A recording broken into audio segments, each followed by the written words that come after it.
Sunday service. I'm here with my brothers, gathered around the table with Reverend Rudd and my other bro, Deacon Dan. Deacon Dan is here on the show, sporting the beautiful Brazil jersey. Is looking real good, brother. Is looking real good. Man. Let's look at these weekly polls and let's vote and see what the people said in the comments. Let's go. So the first poll that I made was, put yourself in Messi and Ronaldo's shoes.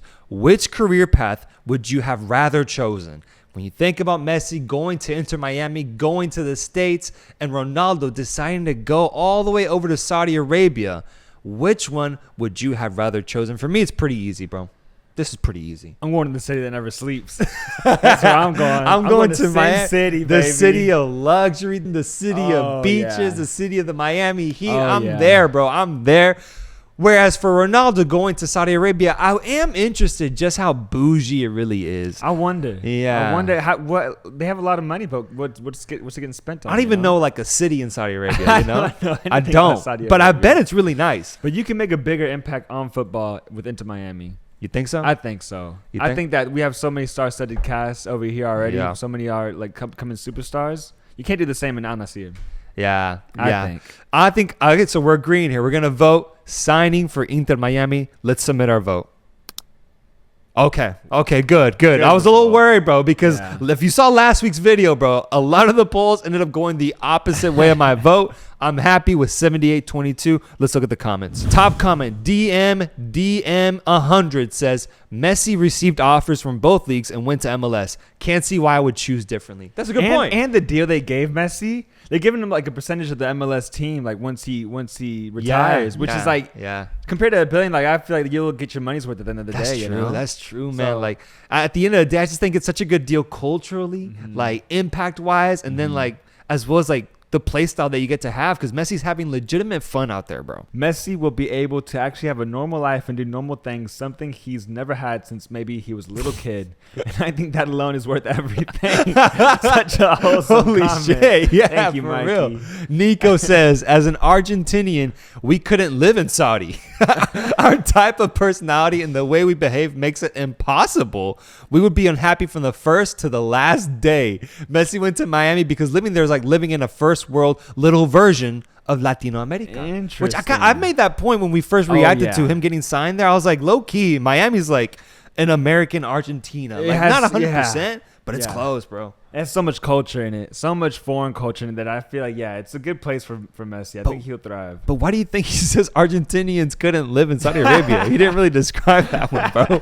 What the hell is that? Like, is it a climate thing, bro? Is it a personality thing? I wonder, man. Best Euros winner of the past 4 tournaments. You have 2020 Italy, 2016 Portugal, 2012 Spain, 2008 Spain. I think for me, it's pretty easy to go with one of the Spain teams here because 2006 Portugal had an incredible run, but not one that was guided by their skill, but rather like luck, destiny, Ronaldo's sheer willfulness to guide his team to an international trophy. I think that's what kind of carried Portugal during that Euros run. And 2020 Italy was solid, but it came down to penalties. And England ended up giving them a solid battle, but Italy won the trophy. For me, it's one of the Spain teams. I mentioned it last week. I'm so high on the Spanish dynasty that was created from 2008 to 2012, winning a World Cup in between. If I have to pick one or the other, I'm going to go with the more experienced side, the 2012 version, because by that point, they already had a World Cup under their belt. They had all the experience, all the wisdom, and all the players were kind of just on this sort of veteran-like type of mindset. And I think that made for a better team overall. I'm going 2012 Spain for me. Yeah, okay. The polls are looking better this time around, man. They really are. I'm a little surprised that 2016 Portugal is in second place with 27%, bro. That's a little too high for me. And then 2008 Spain at only 7%. That's too low. That is too low. Let's see the comments. Alvaro says the 2012 Spain team in that Euros tournament is a snapshot of what they did the past 5 years. Dominant. Corey JT says how that Portugal team managed to win the Euros is crazy. They defied all the odds. That is true. They were relying on the Portuguese gods to carry them into that final, and it actually paid off. Adam King ranks the 4 teams, and he says, in my opinion, at number 4, 2016 Portugal. At number 3, 2020 Italy. At number 2, 2008 Spain. At number 1, 2012 Spain. 100% agree. And lastly, Gunners fan says, the fact 25% of people voted Portugal baffles me. They didn't even win a match in normal time until the semifinals, drew all 3 of their group stage games, finished 3rd in their group, and were extremely lucky. Best Copa America winner of the past 4 tournaments: 2021 Argentina, 2019 Brazil, 2016 Chile, or 2015 Chile. I think similar to what I just said about the Euros and Spain having a dynasty showcasing themselves in their Confederations tournament, I think Chile did something very similar here, winning back-to-back Copa Americas, something that's so tough to do in a region that contains Argentina and Brazil, bro. You throw in Uruguay as well. For Chile to do it back-to-back times, that to me sums up what a golden generation means. It defines it. It shows what they can be capable of, because to do it in those circumstances is incredible to me, man. I'll say 2016 Chile. Similar idea here in that they were a little bit more experienced by that point, and they won it here in the States against Argentina in that penalty shootout. Give me 2016 Chile. Wow. Deacon Dan, something you didn't know is that the Give and Go has a big contingent of Argentinian fans. I can see 67%. Big contingent. That's a lot. Massive, bro.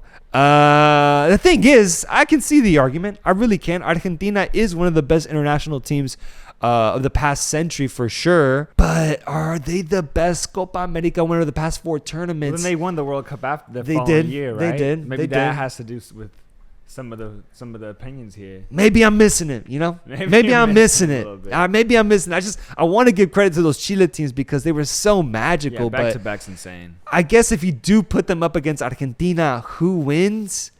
I guess Argentina does, man. Argentina was very good during that time and is still very good. Richard says, Chile dominating was more impressive. Uruguay had Suarez. Brazil had Neymar. Argentina had Messi, and they still dominated. That's my whole point here, man. I'm so impressed by what Chile did versus what Brazil and Argentina did that they deserve their credit. They deserve their love, man. Enrique Rios, our boy, says 2016 Chile beat Mexico 7-0 like no one was watching them murder my country on the biggest stage for the whole entire world to witness on June 18, and then follow that performance by taking Argentina to PKs and winning it back-to-back. I still think that every member of that 2016 Chile team should be locked up in maximum security prison for what they did to my Mexico. But I have to give them the respect for winning Copa America against teams like Colombia, Argentina, and Brazil. That is seriously impressive. We have found the comment of the week, folks. Comment of the week. Comment of the week, bro. Enrique Rios with an absolute testimony to the beating that Chile committed on Mexico, and why they are considered the best team out of these 4. Best Champions League winner of the past 4 years: 2023 Man City, 2022 Real Madrid, 2021 Chelsea, 2020 Bayern Munich. Just straight up, the way I rank these 4 teams goes: 2021 Chelsea at number 4, 2022 Real Madrid at number 3, 2020 Bayern at number 2, 2023 Manchester City at number 1. I just think this Manchester City that we just saw this past year was one of the greatest teams we've ever seen assembled. 2020 Bayern Munich comes extremely, extremely close. Hansi Flick's Bayern was absolutely mechanical in the way they defeated opponents, killing Barcelona in the process. But I just think there's a slight asterisk because that was during the COVID year. That was when they had to play in front of essentially an empty stadium in the Champions League final. And I do think that matters a little bit, man, just a little bit. And this 2023 Manchester City side, I mean, there's no flaws. There's no questions I have about them winning the league, winning the Champions League, and winning the domestic trophy. A treble, bro. A treble. I just have to give it to 2023 Manchester City as my number 1 pick. Yes, I like that. I can agree with that. Vato9678 says, Madrid had the hardest run, but Bayern was clearly the better team. Not the hardest opponents, but pure dominance. This is interesting because Madrid did have an insanely tough run. I remember it was a magical year. They were the underdog in nearly every single matchup, and they somehow pulled it out and won. But when I look at the Madrid team as a whole, I don't think they were as good as that Manchester City side that we just saw. But in 2022, they were deserving of being champion after the incredible run that they went on. Chris Nasitish says, Hansi Flick's Bayern Munich, the most ruthless Champions League winning team in the last 5 years. It's like you know you're going to lose heavily before the game starts. Zaida says, I mean, they're all great for different reasons. City broke their curse, Madrid with their unbelievable comebacks. Nobody expected Chelsea to win, and Bayern not only won all games in the tournament, but they meat grinded them. Meat grinded, bro? Meat grinded? I just think ultimately I'm going to go with a little bit of that recency bias. City was one of the greatest teams of all time. All time. Of all time. All time. Like, you can't argue that. Of the last 4 World Cups, who has been the best host? 2022 Qatar, 2018 Russia, 2014 Brazil, 2010 South Africa. Well, you know where I'm at. You know where I'm at. I'm wearing the jersey, baby. Bro, Brazil was such a good one. It was so fun. It was such a good one. When you think of football, you think of Brazil. Yeah. It only makes sense that they host it. And I remember it being such a colorful like World Cup. The way they branded it and advertised it, it felt like I was on drugs, bro. Like it was so dope. But I do want to say, I think every single one of these countries did a great job hosting. Respectfully, they all did their own. I think respectfully. They held their own. They were all fun. 2010 South Africa was iconic for an African nation to host a tournament like that. The vuvuzelas, the crowds, the atmosphere, the Jubulani, yes, ball. That South African team scoring in their first goal, the Shabalaba dancing, incredible moment. 2010 South Africa I think is a contender here. Then 2014 Brazil, which we already said. I remember itself actually being a crazy tournament, bro. That was such a the hype for that tournament, like building up, was insane. I've never seen another World Cup get that much hype just off not even the tournament being played, but just before. Because something about it, bro, just the magical nature of it. And then Brazil losing to Germany 7-1 in the semifinals. Insane. Just some crazy moments. And then 2018 Russia, I think was solid. I actually think it's kind of underrated. I don't know. People kind of forgot about it in terms of the hosting prowess Russia had, because at the end of the day, they just did what they had to do. There wasn't much culturally like how there was with Brazil and South Africa, but it was still really solid. And then 2022 Qatar, I think when it comes to like actual like play on the field, was the best World Cup we've seen. But when you think about the hosting, I think it was solid. I think it was good. It was good. They did good for a winter tournament. At least like in the States, it was winter. So that's something different for us. I thought they handled it well. And they did a lot of good stuff with that. That's true. And so I'm gonna go 2014 Brazil. Yeah, 2014 Brazil. Yeah, easy. I agree with you. Easy. I agree with this completely, 26, man. 25, yeah. South Africa edges Qatar out. Brazil wins it, and then Russia gets forgotten completely. And I think ultimately I do agree with that. Nostalgia may play a huge part in this, but Brazil was perfect for me. The culture, the atmospheres, it's the home of football. It's the home of football. I couldn't have said that better. Poetic. Like, that's literally why it was so amazing. Yeah, that's poetic. Why. FXJ says, for me, the best host was South Africa. The songs, the atmosphere, the sound of vuvuzela. It was the first World Cup since I really started watching football. The vibe is really nostalgic. I will say that is like, that's when I really like, I was old enough to really understand the game more, and I was like, "This is amazing. What they're doing here is amazing." Diego Forlan was there, and then like the songs is a good part, like Waving Flag and Waka Waka. Waka Waka, two of the greatest hits, not even football related, but just musically that have ever been given. That is crazy. And then the atmospheres and the vuvuzelas, like I'll never forget that, man. I think Brazil and South Africa were great for the enthusiasm they brought. When I think of football, I think of those World Cups. I'm completely in agreement here with the comments. 100%. Brazil has to be the best one so far in the past 4 iterations. Where do you stand on the MLS versus Liga MX debate? This one is a conundrum for me, man. It really is, because I think MLS is destined to become a better league than Liga MX. Liga MX, for the longest time, has dominated CONCACAF, but if you look at the transfers, a guy like Messi going to the MLS, like the impact that's going to have on the league, the money that MLS has, I think overall the USA is headed in a better direction. They're headed in a better direction for sure than what Mexico is doing domestically. But right now, I still think Liga MX is better. We saw it with the CONCACAF Champions League result. A team like León, who was like a mid-tier playoff team at the time, beating the best team that MLS had to offer in LAFC in the final. And now the Leagues Cup is trying to decipher the debate that we had between these two leagues right now.